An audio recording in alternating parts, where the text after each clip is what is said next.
The I-Team's Erica Stapleton has done extensive reporting in the zone and now takes us to Tucson after learning that hundreds of shelter beds are available there as people sleep out on the streets.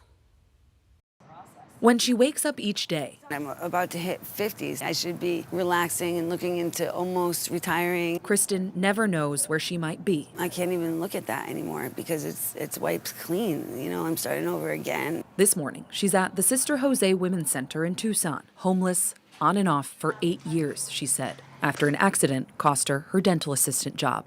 Would you say right now that you're just stuck? Yes, absolutely stuck.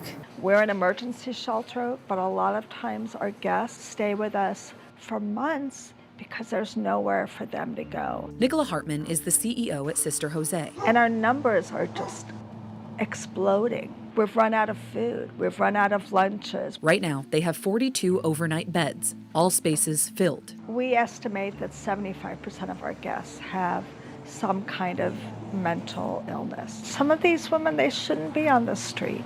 This year, Pima County data shows fewer people living unhoused than in 2022, but up dramatically over the past 5 years. Nearly 2/3 are on the streets instead of in shelters. The people on the street can and do refuse that help. Adrian Wurr is one of the neighbors suing the city of Tucson, accusing the city of allowing people to stay in encampments that aren't clean and safe. The trash has changed from cigarettes and beer cans and fast food wrappers to condoms, syringes, aluminum foil with the burn marks of fentanyl or meth on it. The suit argues that a federal court ruling known as Martin v. Boise can't apply here. It states that cities can't arrest someone for sleeping on the streets if there aren't any shelter beds available.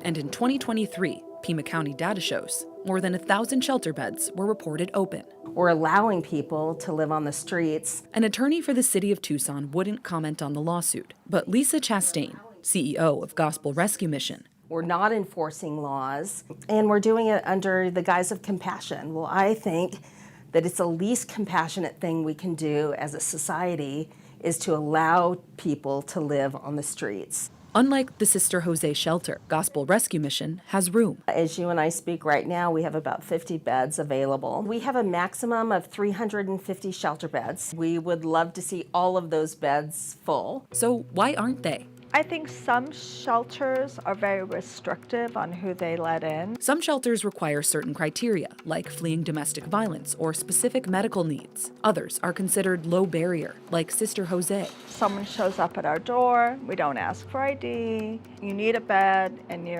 identify as female, you're welcome, if we have the bed. They even allow pets. What are you doing? But no men. Gospel Rescue Mission, which wasn't even part of the countywide tally, can't take pets, but they're one of the few shelters in Arizona that will take in men, women, and kids. But there's one big rule. Sobriety is a requirement here. The nonprofit moved into this old Holiday Inn Holidome hotel 4 years ago. And it's not like any other shelter I've seen between Phoenix and Tucson. Pool tables, a gym, job training, 5 meals a day, plus doctors and dental on site. How do you do this? It takes a village. It really does. You know, we have minimal staff, but we have 300 volunteers a week. We're 100% privately funded. To stay here, you have to be part of a program, like faith-based recovery or learning a trade, before connecting with housing. And I think that we're doing it very effective and lives are being transformed. Like Pua Shershak. Was at my lowest point when I got here. My drug use made me make choices that I wouldn't have made otherwise. Facing the hurdles of homelessness last year with his 1.5-year-old son. The worst feeling I've ever felt, not being able to have a roof over my son's head. But when he came here, he went through a year-long recovery program and now works at the shelter giving back. Providing a roof over his son's head. You silly baby. But one of the biggest challenges all these shelters face is what works for one person might not work for the next. We're human and we fail. We've had people come back 2, 3, 4 times. Needs are unique, cases are complicated. Do you think the city or the county should be doing more to address the concerns of people who are living on the streets? Absolutely. Yeah. I think they're trying, but there needs to be more done. The resources don't always match the demand. We need more housing. We need more places for people to go. The Gospel Rescue Mission is working to expand transitional and permanent housing options, while Sister Jose is in the process of adding more emergency shelter beds. Both shelters are helping people, The fact that I'm not dead. but neither can help everyone. I have to keep moving forward. In Tucson, Erica Stapleton, 12 News.